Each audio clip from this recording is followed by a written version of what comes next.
শ্রীমতে জয় পতাকা স্বামিনে নামিনে নমাচার্য পাদয় নিতাই কৃপা প্রদায়নে গৌরকথা দামোদায় নগর গ্রাম তারিণী নমোয়ং বিষ্ণুপাদায় কৃষ্ণপৃষ্ঠায় ভূতলে শ্রীমতে ভক্তি বেদান্ত স্বামিনেতি নামিনে নমস্তে সরস্বতী দেবে গৌরবাণী প্রচারিণে নির্বিশেষ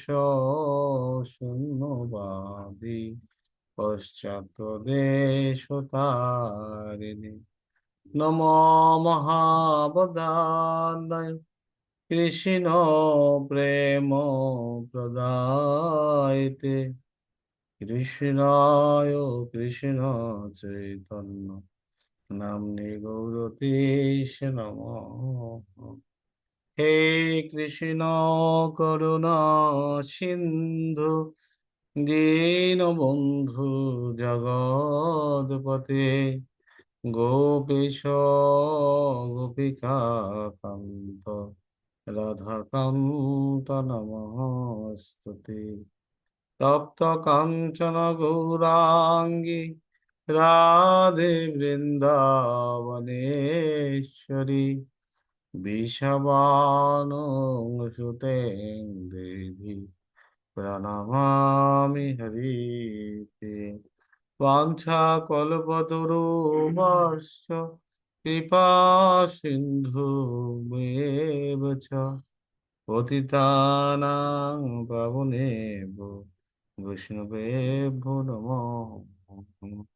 জয় শ্রীকৃষ্ণ চৈতন্য প্রভু নিত্যানন্দ শ্রী অদ্বৈত গদাধর শিবাসাদি গৌর ভক্ত বৃন্দ।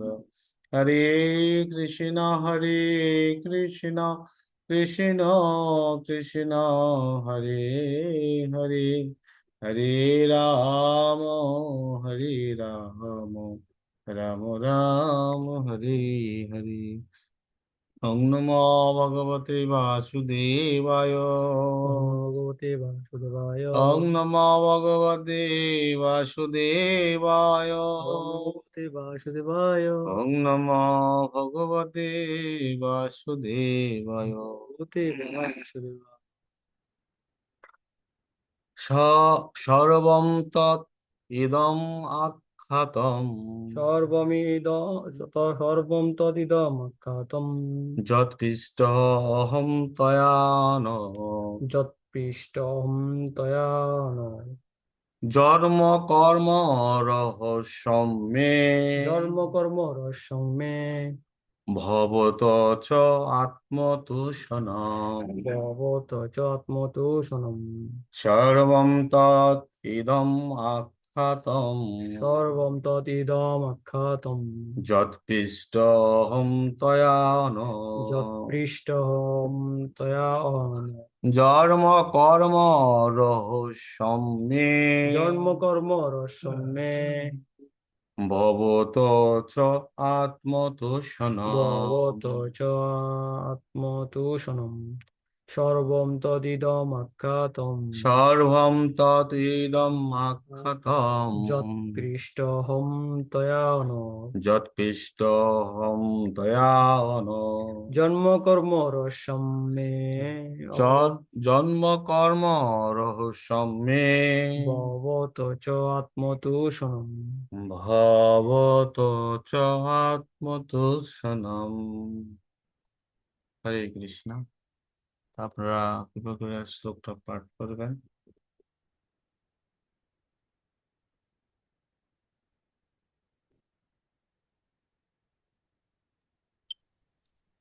हरे कृष्ण प्रभु दंडवत प्रणाम श्री चरण है। প্রণাম প্রভু।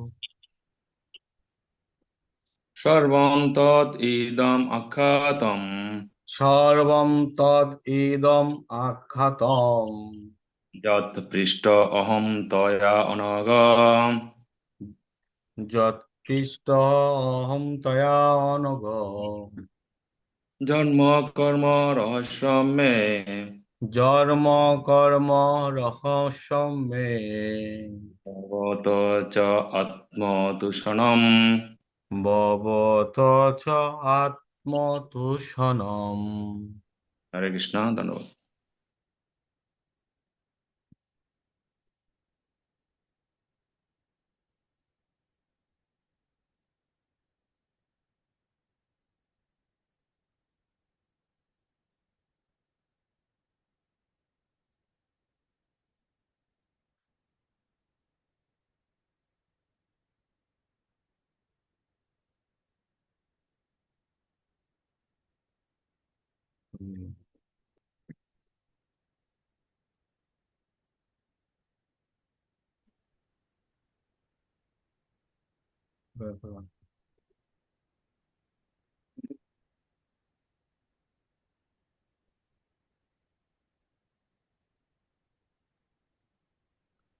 হরে কৃষ্ণ প্রভু, দণ্ডবোধ প্রণাম আপনার শ্রীচরণ।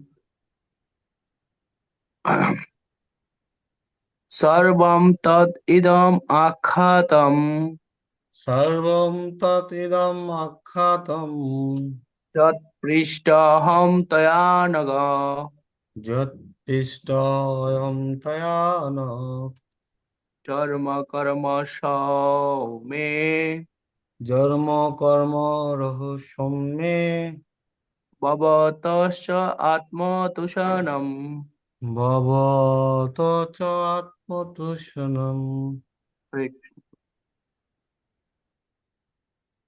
হরে কৃষ্ণ, ধন্যবাদ, প্রণাম প্রভু। হরে কৃষ্ণ।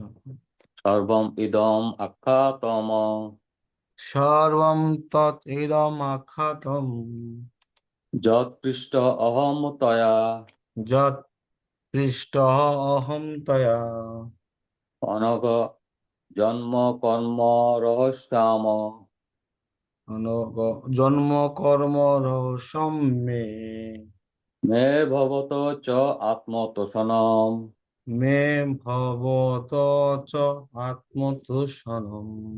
হরে কৃষ্ণ। হরে কৃষ্ণ।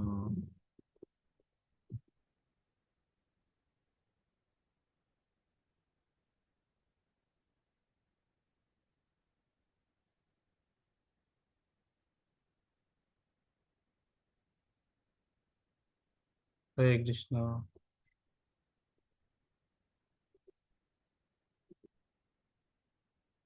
আনমিউট করেন।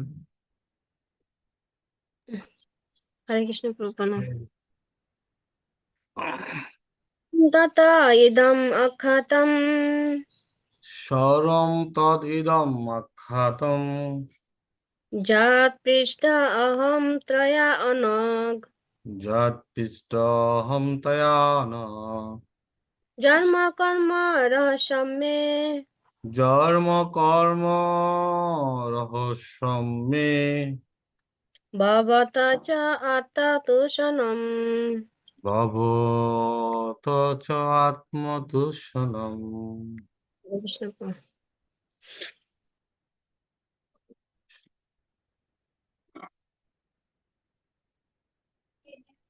হরে কৃষ্ণ।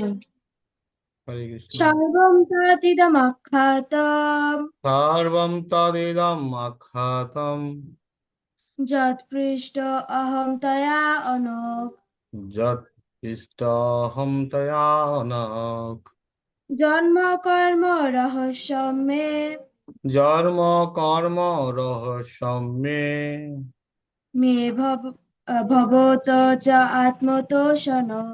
ভবত চ আত্মতুষনম।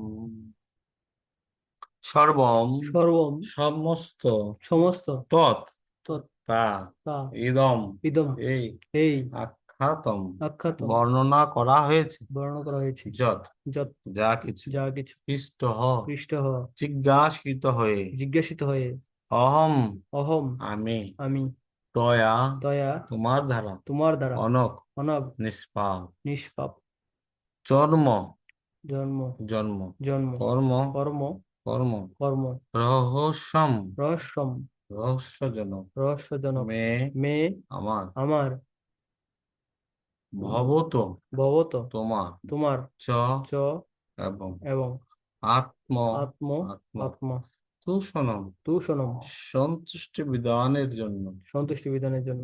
অনুবাদ হে ব্যাসদেব হে ব্যাসদেব তুমি নিষ্পাপ তুমি নিষ্পাপ, তাই তোমার প্রশ্ন অনুসারে তাই তোমার প্রশ্ন অনুসারে আমি আমার জন্ম এবং আমি আমার জন্ম এবং কার্যকলাপের কথা কার্যকলাপের কথা তোমাকে বললাম। তোমাকে বললাম, তা তোমার তা তোমার সন্তুষ্টি বিধানেরও সহায়ক হবে। সন্তুষ্টি বিধানেরও সহায়ক হবে। হরে কৃষ্ণ। জয় জগৎগুরু শিল প্রভুপাদ কি। প্রভুপাদ তাৎপর্যটা পড়বেন। হরে কৃষ্ণ। হরে কৃষ্ণ।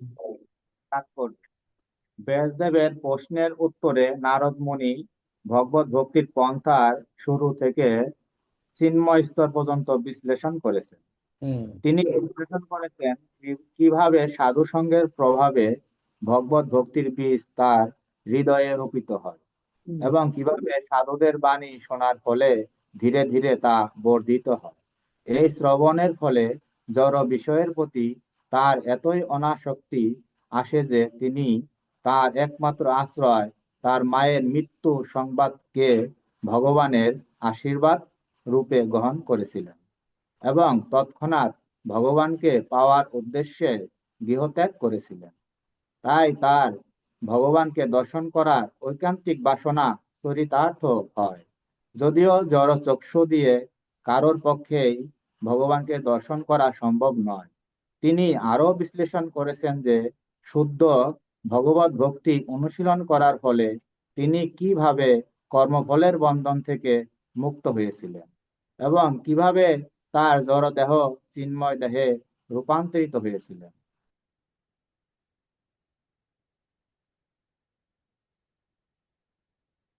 হরে কৃষ্ণ।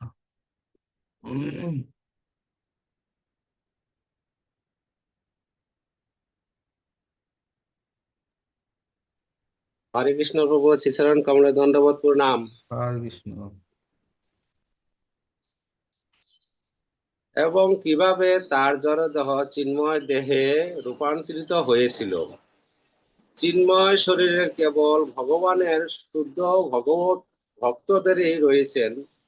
নারদ মুনি ব্যক্তিগতভাবে সব রকমের অলৌকিক চিন্ময় অভিজ্ঞতা অর্জন করেছিলেন এবং তাই তার মতো একজন মহাপুরুষের কাছ থেকে ভগবত ভক্তি অনুশীলনের ফল সম্বন্ধে কিছুটা ধারণা আমরা করতে পারি, যা বেদে স্পষ্টভাবে বর্ণিত হয়নি। বেদে এবং উপনিষদের শুদ্ধ ভগবত ভক্তির সম্বন্ধে পরোক্ষভাবে ইঙ্গিত দেওয়া হয়েছে, সেখানে সরাসরি ভাবে কিছুই বিশ্লেষণ করা হয়নি এবং তাই শ্রীমদ্ ভাগবত হচ্ছে বৈদিক কল্প বৃক্ষের সুকল্প ফল। হরে কৃষ্ণ। জয় জগৎগুরু শিল প্রভুপাদ কি জয়। পতিত পাবন গুরুদেব কি জয়। আজকে ঠিক মতো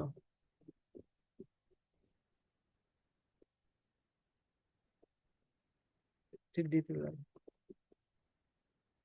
বলতে পারি।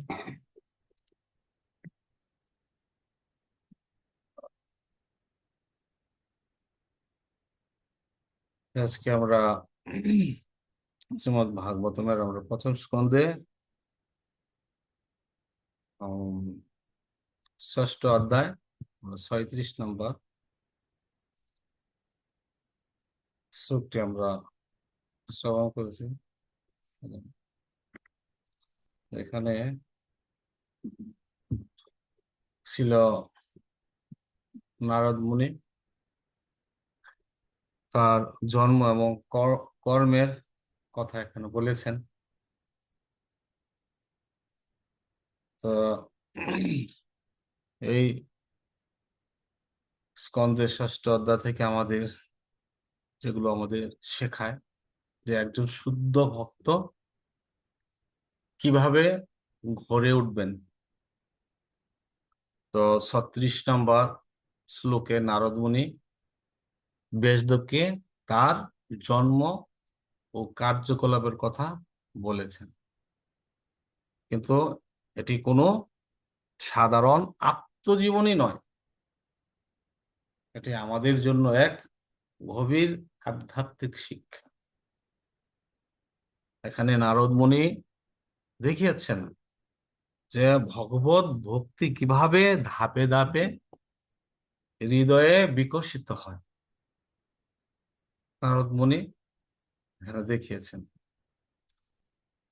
তো নারদ মুনি কেন তার জন্ম ও কর্মের কথা বললেন? তো নারদ মুনি ব্যাসদেবকে তার জন্ম ও কার্যকলাপের কথা বলেন, কারণ ব্যাসদেব তখন অন্তর্দ্বন্দ্বে ভুগছিলেন। অসন্তুষ্টিতা তার হৃদয়ে ছিল। তার অনেক মহাভারত, বেদ এ সকল কিছু অধ্যয়ন করেছে, তারপরেও তার অন্তর্দ্বন্দ্ব ছিল, অসন্তুষ্ট ছিল। নারদ মুনি নিজের জীবনের উদাহরণ দিয়ে বোঝাতে চেয়েছেন। কি কি বোঝাতে চেয়েছেন নারদ মুনি? আমরা এই অধ্যায়ে যেটা আমরা শ্রবণ করেছি যে ভগবত ভক্তি কোনো বংশের জন্য নয়, ভগবত ভক্তি যোগ্যতা দিয়ে লাভ করা যায় না, ভগবত ভক্তি কোনো বয়সের উপর নির্ভর করে না। ভগবত ভক্তি এটা হলো একটা কৃপা নির্ভর, ভগবানের কৃপা নির্ভর। তার জীবনের ঘটনাগুলো ব্যাসদেবকে অনুপ্রাণিত করার জন্যই কি করেছেন? নারদ মুনি ব্যাসদেবকে তার এই জন্ম এবং কর্ম সম্বন্ধে বলেছেন। তো এখানে যে এই শ্লোকে অত্যন্ত গুহ্যতম এবং অত্যন্ত গোপনীয় তত্ত্ব বলা হয়েছে, সেটা ভগবত ভক্তিকে।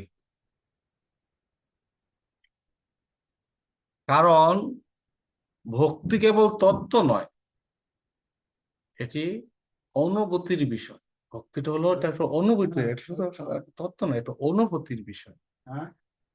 এটি কেবল বুদ্ধি দিয়ে বোঝা যায় না। এখানে কি সেই গুরুত্বপূর্ণ তত্ত্ব? তো সাধু সঙ্গ ও কৃপা ছাড়া হৃদয়ে সেটা প্রবেশ করে না। তাই নারদ মুনি একে রহস্যময় বলে আখ্যায়িত করেছে। যেটা কোনো বংশ, কোনো জাতি, এই সকল বয়স এটার উপর নির্ভর করছেন। বুঝতে পারছেন যে আমাদের এরা কি কিসের উপর তাহলে আমাদের নির্ভর করছে? এটা হচ্ছে কি সাধু সঙ্গ এবং তাদের কৃপা ছাড়া, সাধুদের সেই কৃপা ছাড়া কি তারা এই হৃদয়ঙ্গম কখনো সম্ভব নয়। তো সাধু সঙ্গ ও ভক্তির বীজ এখানে কি হয়েছে? তার হৃদয়ে অঙ্কুরিত হয়েছে। নারদ মুনি পূর্ব জন্মে ছিলেন একজন সাধারণ দাসীর পুত্র, কিন্তু তিনি মহান সাধুদের সঙ্গ পেয়েছিলেন। সেই সাধুদের মুখে হরিকথা শ্রবণ করার ফলে তার হৃদয়ে ভক্তির বীজ রূপিত হয়েছিল, সেটা বলেছেন।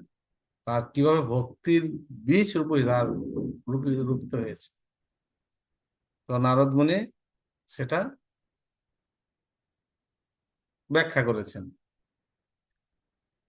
তো এখানে আমরা বুঝতে পারি কি, যে ভক্ত তৈরি হয় আরেক ভক্তের দ্বারা। এভাবে তৈরি হয় ভক্ত আরেকটা এরকম মহান শুদ্ধ ভক্তের দ্বারা। আর আমাদের শ্রবণ কিভাবে হৃদয় আমাদের পরিবর্তন করে, সেটা নারদ মুনি উদাহরণ দিয়েছে। যে নারদ মুনি বলেন, সাধুদের বাণী শ্রবণ করার ফলে ধীরে ধীরে তার হৃদয় পরিবর্তন আসে। কার বাণী শ্রবণ করার ফলে? সাধুদের বাণী। সাধুদের বাণী শ্রবণ করার ফলে তার হৃদয়ে কি হয়? তার পরিবর্তন আসে। প্রথমে কি হয়? প্রথম যখন সাধুদের বাণী শ্রবণ করেছিল তখন প্রথমে কি আসছিল? শ্রদ্ধা। তারপর শ্রদ্ধা, তারপর আসে কি? অনাসক্তি। যখন শ্রদ্ধা আসবে সাধুগুরু বৈষ্ণবের প্রতি, তখন কি আসবে? এই জগতের প্রতি অনাসক্তি আসবে। তারপরে কি আসবে? তারপরে হবে আসক্তি, ভগবানের প্রতি, গুরু কৃষ্ণের প্রতি তখন আসবে আসক্তি। এই শ্রবণের ফলেই জড় বিষয়গুলোর প্রতি তার আগ্রহ কমে গিয়েছিল। এই জড়জগতের প্রতি তার আগ্রহ কমে গেছিল। কার? এই শ্রবণ, ভগবানের লীলা শ্রবণ করার ফলে। এবং ভগবানের প্রতি তার কি করেছিল? আকর্ষণ হয়েছিল, আকর্ষণ বেড়ে গিয়েছিল। এই জগতের প্রতি তার আগ্রহ কমে গিয়েছিল, আর ভগবানের প্রতি আর ভগবানের নামের প্রতি, ভগবানের সেবার প্রতি তখন তার কি হয়েছিল? আগ্রহ বেড়ে গিয়েছে। এটি হঠাৎ নয়, হঠাৎ করে এরকম হয়নি। এগুলো হয়, এগুলো কিসের সাথে হয়? ধৈর্যের সাথে ঘটেছিল। হঠাৎ করে না, ধৈর্য, ধৈর্য ধরে এ সকল কিছু হয়েছে। ধৈর্য সাধুর একটা, বৈষ্ণবের একটা লক্ষণ কি? ধৈর্য। যে ধৈর্য ধরবে সে এরকম মহান হতে পারবে, মহান এরকম ভগবত ভক্তি লাভ করতে হবে। তো এরকম কি করেছিলেন? ধৈর্য ধরেছিলেন নারদ। এবং আমরা এই শ্লোকে আমরা দেখতে পাই যে মায়ের মৃত্যু, নারদ মুনির মায়ের মৃত্যু এবং ভগবানের বিশেষ কৃপা, সেটা মনে করেছিল যে জাগতিক দৃষ্টিতে মায়ের মৃত্যু দুঃখজনক, কিন্তু নারদ মুনি এটিকে ভগবানের কৃপা হিসেবে দেখেছেন। কারণ তার মায়ের প্রতি আসক্তি ছিল ভক্তির পথে বাধা। সেই বন্ধন ছিন্ন হয়, তিনি সম্পূর্ণভাবে ভগবানের দিকে অগ্রসর হতে পেরেছে। নারদ মুনি এখানে বলেছেন কাকে? ছিল ব্যাসদেবকে। এটি আমাদের কি শিখায়? শিক্ষা দেয় আমাদের যে ভগবান কখনো কখনো কষ্টের মাধ্যমেই সর্বোচ্চ মঙ্গল করেন। তাই এটাই এখানে বলা হয়েছে যে ধৈর্য, আমাদেরকে ধৈর্য ধরতে হবে। আমাদের বিপদে অনেক কষ্ট আসবে, অনেক দুঃখ আসবে। সাধু মানে এরকম নয় আমার দেবগত দুঃখ। আচ্ছা, ঠিক আছে, আইব আর কথা তো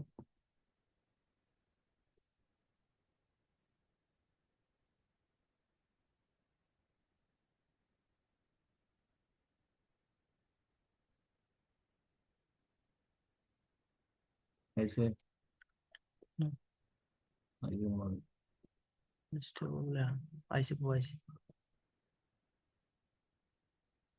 হরে কৃষ্ণ কৃষ্ণ কৃষ্ণ হরে হরে, হরে রাম রাম রাম হরে হরে। আসছে, আমাদের কারেন্ট চলে গিয়েছিল, শোনা যাচ্ছে কথা? শোনা যাচ্ছে, খুব সমস্যা আচ্ছা ঠিক আছে।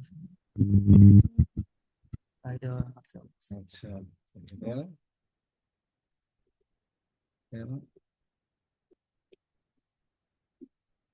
তো কি যে যে মায়ের মৃত্যু, যে কখনো কখনো কখনো ভগবান কখনো কখনো কষ্টের মাধ্যমে সর্বোচ্চ আমাদের মঙ্গল করে। তাই আমাদের কি করতে হবে? আমাদের বিপদে ধৈর্য ধারণ করতে হবে, সহনশীলতা হবে ভক্তের একটা লক্ষণ। কেন আমরা এই সকল কিছু ভগবানের ইচ্ছা, ভগবান আমার দ্বারা কি কার্য সম্পাদন করবেন ভগবান জানেন। তা আমাদের কষ্টটাও ভক্তের জন্য কি মঙ্গল। আমরা দেখেছি ভগবানের সাথে যারা রয়েছেন তারা বাহ্যিক দৃষ্টিতে দেখা গেছে কষ্টে, যেরকম পঞ্চপাণ্ডবেরা, কুন্তী দেবী, তারা ভগবান তাদের পাশেই ছিল, অথচ তারা ওদের কত কষ্ট করতে হয়েছে, বনবাস করতে হয়েছে, এরকম করতে হয়েছে। কিন্তু কি করেছেন ওনারা? এই কষ্টে বিচলিত হননি, এগুলো কষ্টকে কষ্ট মনে করেনি, এগুলো ভগবানের কৃপা মনে করেছেন। এবং এবং সেভাবে তারা তাদের সর্বোচ্চ মঙ্গল সাধিত হয়েছে। তারা পুনরায় এরকম ধৈর্য ধরার কারণে পুনরায় তারা আবার রাজ সিংহাসনে অধিষ্ঠিত হয়েছেন। আবার পুনরায় তারা তাদের রাজ্য ফিরে পেয়েছেন। আবার পুনরায় তারা ধর্মের শাসন করেছে। তো সেটা কষ্ট, আপাত দৃষ্টিতে মনে হয় কষ্ট। যেরকম বৃন্দাবন থেকে কৃষ্ণ দ্বারকায় চলে গিয়েছিলেন, মথুরায় চলে গিয়েছিলেন। কিন্তু তাদের ব্রজগোপিকারা, নন্দ মহারাজ, যশোদা মা, গোপীরা, তারা অত কষ্টে ছিল, তাদের প্রাণ যেরকম চলে গিয়েছে। কিন্তু আপাত দৃষ্টিতে কষ্ট দেখলো, কিন্তু তারা সর্বক্ষণ কৃষ্ণ তাদের চিন্তা করত, কৃষ্ণ তাদের সঙ্গেই থাকত। এটা আমাদের কি হয়? ধৈর্য। তাই বলে আমাদের কখনো কখনো আমাদের কি হয়, আমাদের যখন কষ্ট ভক্তদের, সেটা কিসের জন্য হয়? মঙ্গলের জন্য, ভগবান মঙ্গলই করার জন্য। যেরকম শিল প্রভুপাদ কি করেছেন, উনি ওনার গুরুদেবের ইচ্ছা, উনি প্রচার করা, এই জন্য ব্যবসা বাণিজ্য দিয়ে চেষ্টা করেছিলেন, অর্থ দিয়ে গ্রন্থ ছাপাবেন এরকম। কিন্তু ভক্তি করতে করতে কি হয়েছিল, তার এ সকল ব্যবসা বাণিজ্য নষ্ট হয়ে গেছিল। একসময় অনেক ভালো ব্যবসা ছিল, নষ্ট হয়ে গেছে। তো প্রপাত হতাশা হননি, প্রপাত মনে হচ্ছে ভগবানের কৃপা, ভগবান চাচ্ছে হয়তো এভাবে না, সম্পূর্ণভাবে যেন ভগবানের শরণাগত হয়ে আমি সেবা করি সম্পূর্ণ। তখন প্রপাত যে সকল নিয়েছেন প্রপাত কাজ, সারা পৃথিবীর জগৎগুরু, এবং সেভাবে আমাদের কাছে সেই কৃষ্ণ ভক্তি আমরা লাভ করতে পারছি, কৃষ্ণ ভাবনায় আমরা অগ্রসর হতে পারছি। তো সেটা হলো ভগবানের কষ্ট দেওয়া, মানে কি, সেটা হলো ভক্তের মঙ্গল করা। তাই এই এই শ্লোকে আমাদেরকে বোঝাতে চাচ্ছেন, বোঝানো হয়েছে কি, জড় জগতের প্রতি অনাসক্তি না এলে ভগবান লাভের আকাঙ্ক্ষা পূর্ণ হয় না। আমরা এই জড় জগতের প্রতি যদি অনাসক্তি না আসে, যদি আমরা আসক্ত আমাদের থেকে যায়, তাহলে কি হবে? আমরা ভগবানকে লাভের যে আমাদের আকাঙ্ক্ষা, সেটা পূর্ণ হবে। তাই আমাদের কি করতে হবে? এই জড়জগতের প্রতি আমাদের অনাসক্তি আসতে হবে, আর ভগবানের প্রতি কি করতে হবে? আসক্তি আমাদের বাড়াতে হবে। ওনার সেবায়, ওনার নাম, ওনার কীর্তন, ওনার ধাম, সে সকল সকল চিন্তায়, কর্মে, ভাবনায় আমাদেরকে নিয়ে আসতে হবে। তো নারদ মুনির ক্ষেত্রে দেখা যায় কি, যে ভক্তির অগ্রগতির ফলে তার জড়জগতের প্রতি স্বাভাবিক বৈরাগ্য আসছিল।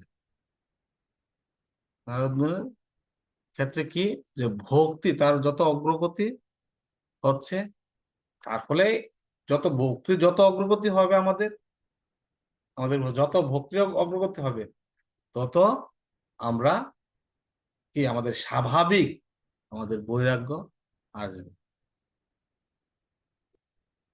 এটি কোনো কৃত্রিম নয়, কৃত্রিম ভাবে আমরা করতে পারি না যে আমি আমার ছেলে মেয়ে ছেড়ে দেবো, নাতিপুতি ছেড়ে দেবো, মন্দিরে চলে আসবো, তাদের মন্দির বাড়িতে থাকবো, আমি তাদের সাথে কথা বলবো না।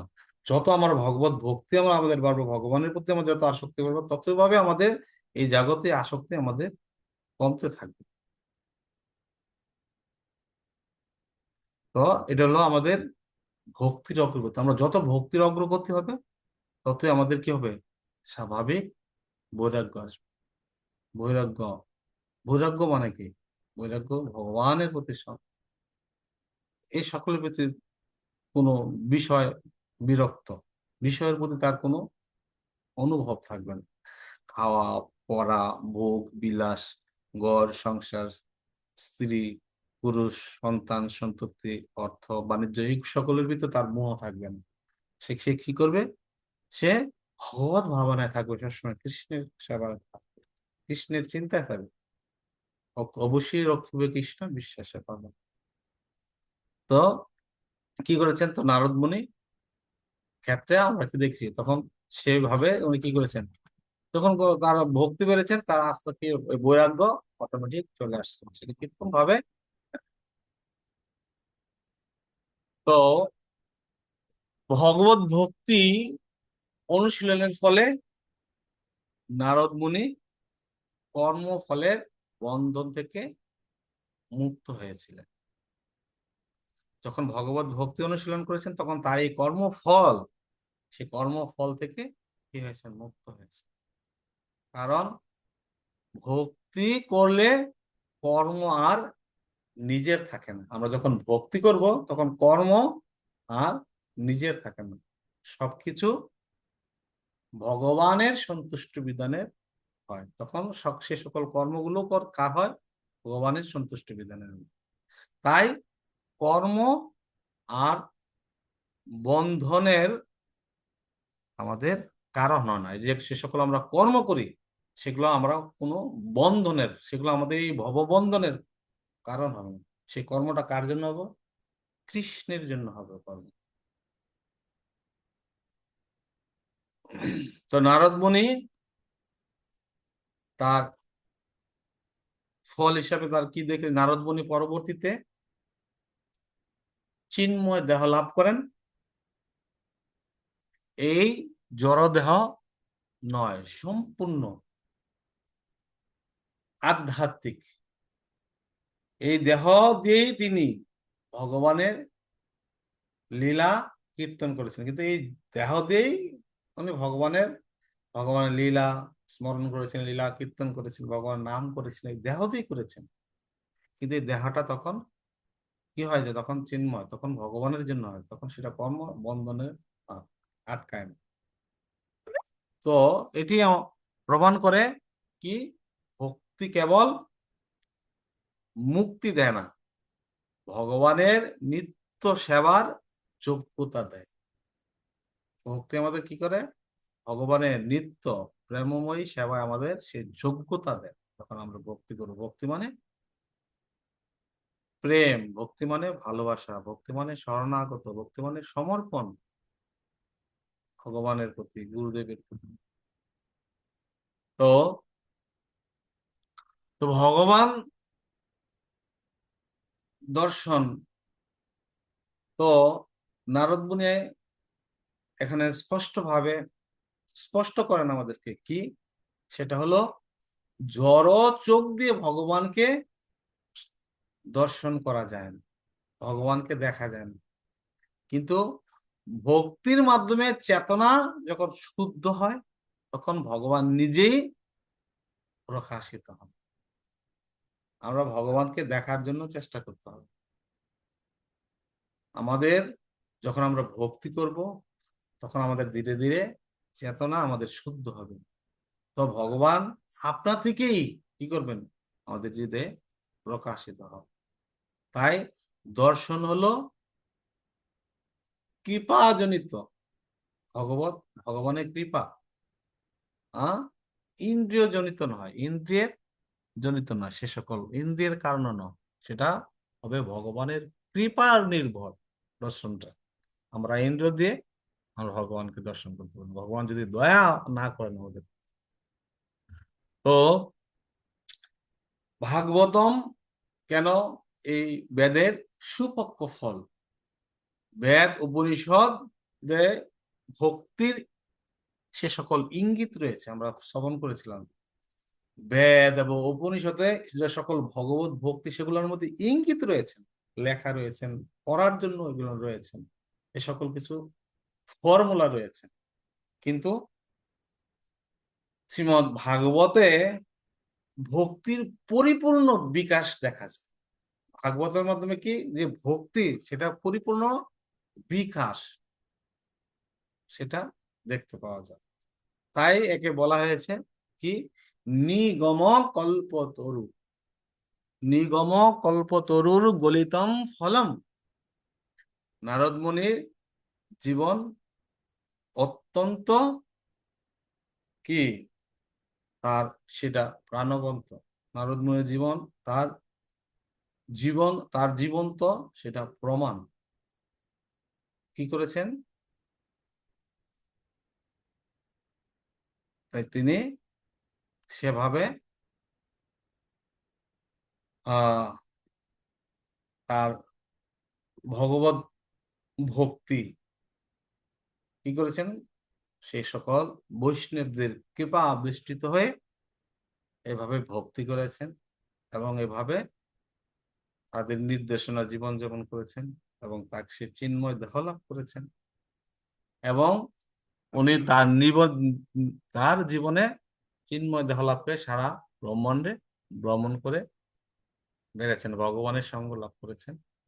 তো তার এই জন্ম এবং কর্ম এ কথা ছিল ব্যাসদেবের কাছে এরকম সুন্দরভাবে বর্ণনা করেছেন, যেন তার যে অন্তদ্বন্দ্ব ছিল ব্যাসদেবের, সে থেকে তিনি যেন মুক্ত হয় এবং সে যেন প্রশান্তি লাভ করে, আনন্দ লাভ করে। তাই এই ব্যাসদেবকে নারদ মুনি এই ভগবান তার জীবন কথা বলেছেন এবং এই ভগবানের কথা, ভগবানের লীলা কথা লেখার জন্য আদেশ দিয়েছেন। এভাবে ব্যাসদেব কি হয়েছেন? তার অন্তর্দ্বন্দ্ব থেকে মুক্ত হয়ে তিনি আনন্দ এবং সন্তুষ্ট হয়েছে। হরে কৃষ্ণ। জয় জগৎগুরু শিল প্রভুপাদ কি, পতিত পাবন গুরুদেব কি, সমত ভক্তবৃন্দ কি, হৃদয় গৌর প্রেমানন্দে হরি হরে কৃষ্ণ। তো আমরা সকলকে অসংখ্য ধন্যবাদ। আমরা এখানে ভাগবত ক্লাস আমরা রাখবো। আপনাদের কোনো মন্তব্য, কোনো প্রশ্ন? আপনাদের হ্যান্ড রাইজ করে রেখেছেন আগে কে? শ্রী শ্রী গুন্ডিচা মন্দির থেকে। হরে কৃষ্ণ প্রভু, ধন্যবাদ, প্রণাম প্রভু। ধন্যবাদ প্রভু, সুন্দর একটা প্রভু ক্লাস দেওয়ার জন্য। তো প্রভু আমার ক্লাস থেকে প্রভু একটা জিজ্ঞাসা, যে প্রভু নারদ মুনি কি আমরা দেখতে পাই প্রভু উনার মার মৃত্যুর পরেও উনি কোনো ভাবে বিচলিত হন নাই, উনি কৃষ্ণের কৃপা হিসাবে নিচ্ছে। তারপর আপনি পঞ্চপাণ্ডবের উদাহরণ দিলেন। পঞ্চপাণ্ডব তাদের জীবনে আমরা দেখতে পাই বিভিন্ন ধরনের বিষম পরিস্থিতি গেছে, উনি এগুলাকে ভগবান আশীর্বাদ হিসেবে নিচ্ছে। তো প্রভু তারা তো মুক্ত জীব, তারা তো জড়জগতে আসে লীলা করার জন্য, তারা লীলা করে আমাদের শিক্ষা দেয়, তারপর তারা চলে যায়। কিন্তু আমি তো প্রভু পাপী, দুরাচারী। এখন আমি তো প্রভু কেউ আমাকে খারাপ বললে বা দোষ ছাড়া যদি আমাকে কেউ দোষী বলে, আমি তো প্রভু একটু হজম করতে পারি না। বা জড়জগতের কোনো বিষম পরিস্থিতিতে আপনি যে বললেন যে ধৈর্য ধারণ করতে, আমি তো প্রভু ধৈর্য ধারণ করতে পারি না। তো প্রভু এই গুণগুলো প্রভু আমি কিভাবে অর্জন করতে পারি? হরে কৃষ্ণ প্রভু। হরে কৃষ্ণ। খুব সুন্দর প্রশ্ন করেছেন, ধন্যবাদ আপনাকে। তো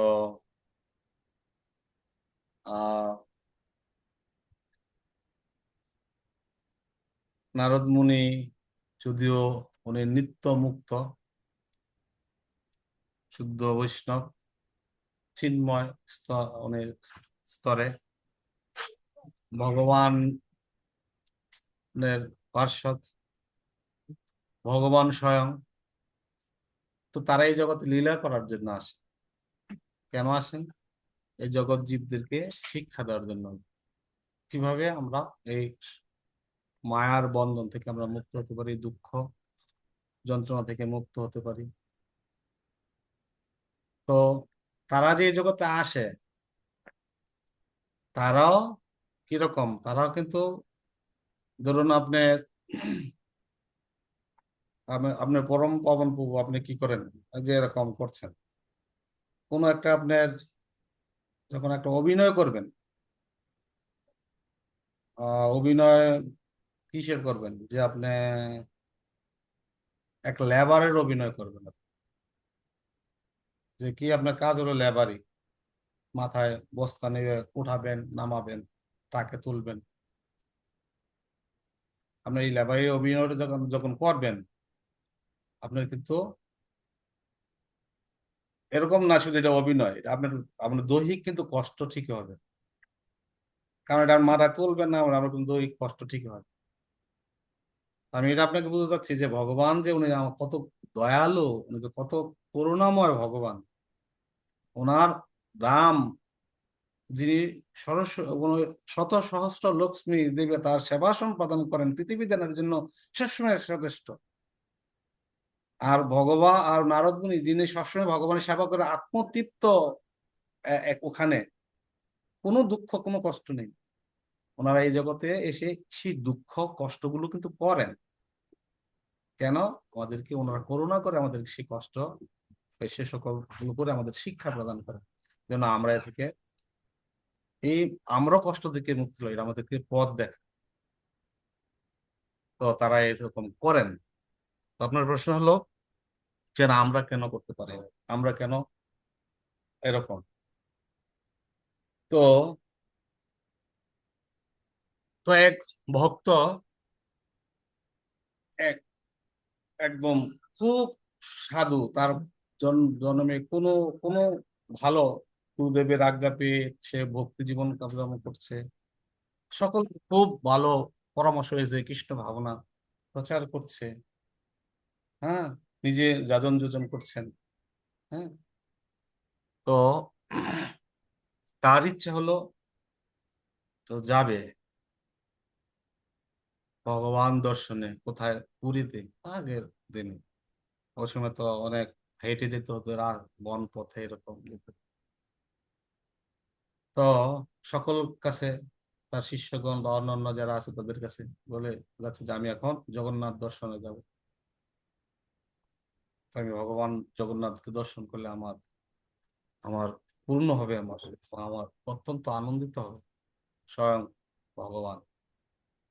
তখন সকলকে বলে তাদের কাছ থেকে উনি যাচ্ছেন যে আমি যাই আজকে ভগবান দর্শন, জগন্নাথ দর্শন। তখন রাস্তা দিয়ে যাচ্ছেন,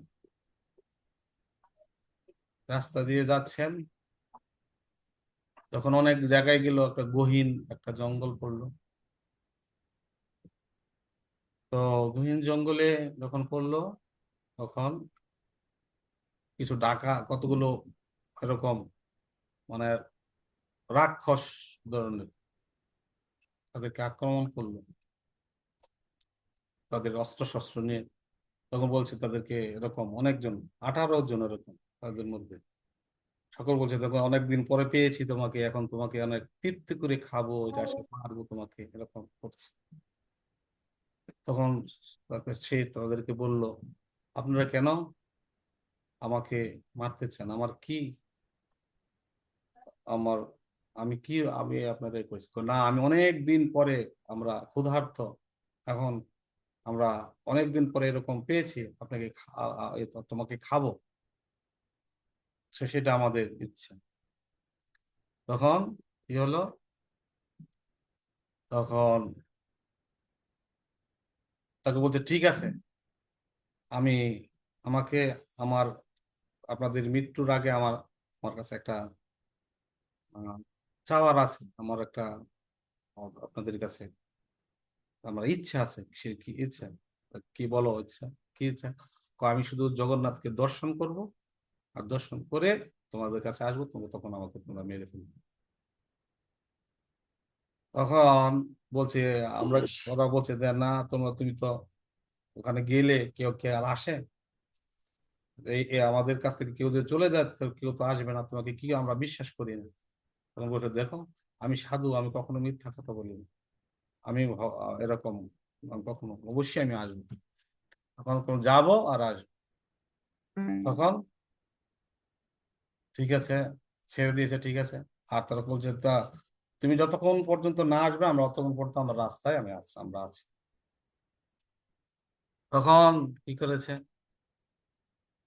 এরকম গিয়েছেন ভগবানের কাছে, গিয়েছেন দর্শনের কাছে, ভগবানকে দর্শন করে খুব আনন্দিত হয়েছে। ভগবান, আমার জন্ম সার্থক হলো তোমার দর্শন পেয়ে। জগন্নাথ, জয় জগন্নাথ, ভগবানের কাছে প্রণাম করলো। তো এরকম ভাবে ভগবানের কাছে প্রার্থনা করতে লাগলো, ভগবানের তার অশেষ দয়া করুণা, যা ভগবান তোমাকে দর্শন লাভ করলাম। তো তারপর ভগবানকে দর্শন করে কি করছেন, তখন বেরিয়ে আসছেন, তখন চলে যাবেন।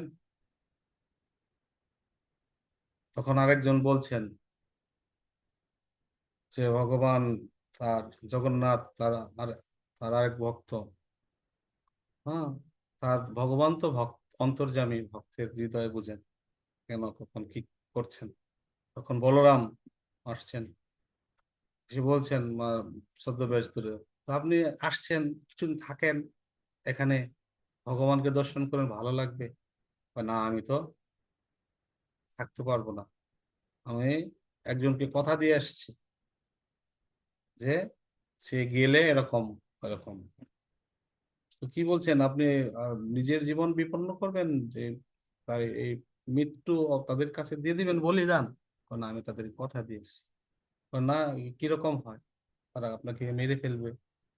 না, আমি কথা দিয়ে এসছি, আমাকে যেতে হবে। তো ঠিক আছে, গিয়েছে, যাচ্ছেন। তো আহ তারপর বলরাম বলছেন জগন্নাথকে, প্রভু, আপনার তো অনেক মহান ভক্ত, ও যাবে জঙ্গল দিয়ে, তাকে তো এক্ষুনি মেরে ফেলবে।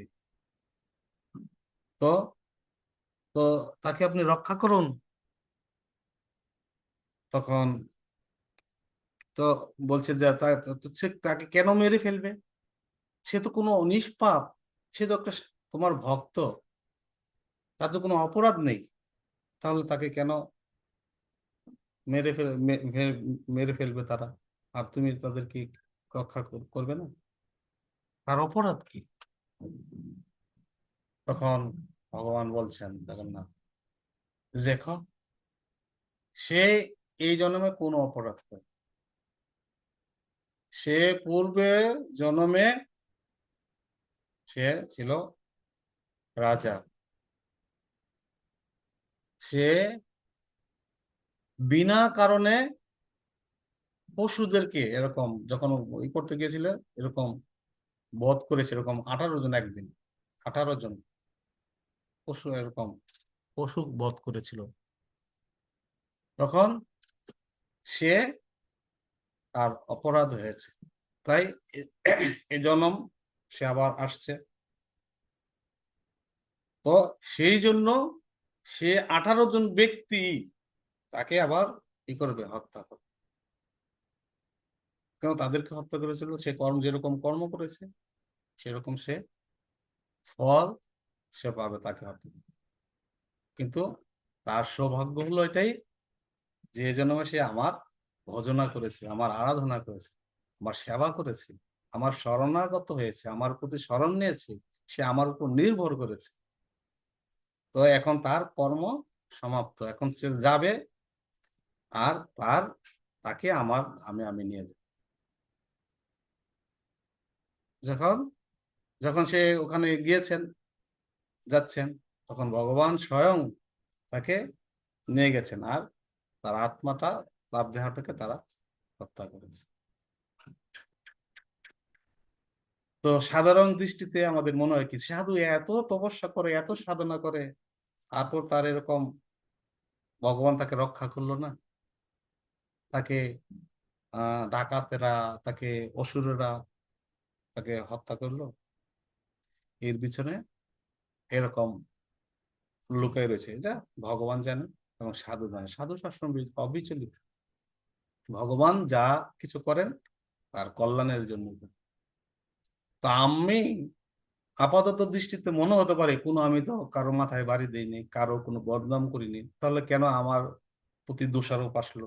আমি মন্দির আমি মন্দিরের অনেক ভালো সেবা করি, অনেক দায়িত্ব পালন করি, তারপরে আমার ওকে বললো এখান থেকে মনে হয় আমি কিছু স্বার্থ নিয়ে যাই, হ্যাঁ, তারপর আমার এরকম মনে হয় কিছু, তারপর কেন বললাম এত দায়িত্ব সহকারে, এত নিষ্ঠার সহিত এবং নিজের অর্থ দিয়ে, নিজের পরিশ্রম দিয়ে আমি সেবা করি, আর অথচ আমি এখান থেকে প্রবঞ্চনা পাচ্ছি, আমার আমার স্বার্থের জন্য আমি করছি, আমি নিয়ে যাচ্ছি, সেরকম নিয়ে যাচ্ছি, আমরা এরকম পাবি, তাহলে আমাদের কি হয়? মন খারাপ।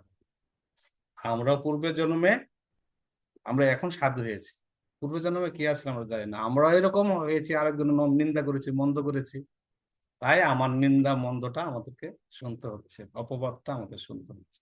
কিন্তু সৌভাগ্যের বিষয় হচ্ছে আমরা ভগবানের সেবা করছি, ভগবান আমাদেরকে দয়া করেছে, এবং এই জন্যই আমরা যদি এরকম ভাবে ধৈর্য এবং নিষ্ঠা এবং ভক্তি এবং সহনশীল হতে পারি, তাহলে আমরা এই জন্যই ভগবানকে আমরা লাভ করতে পারি, আর আমাদের কর্মবন্ধন, কর্মফল আমাদের ভোগ করতে হবে।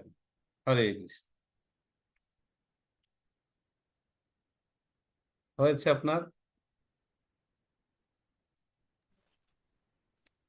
ঠিক আছে, হ্যাঁ, ঠিক আছে প্রভু, ধন্যবাদ প্রভু।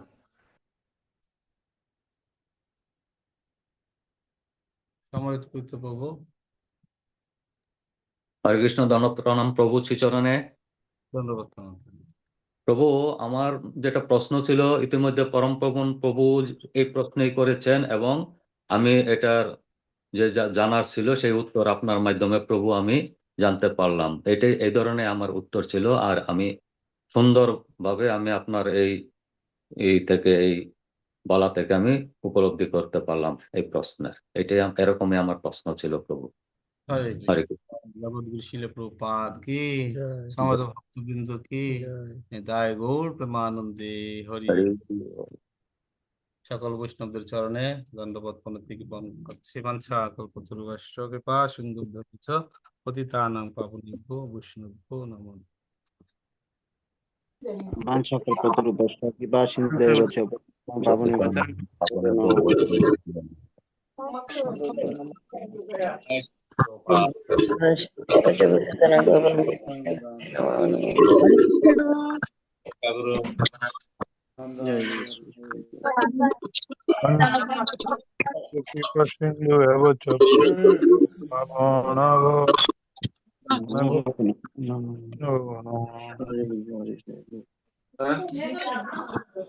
কৃষ্ণ কৃষ্ণ কৃষ্ণ কৃষ্ণ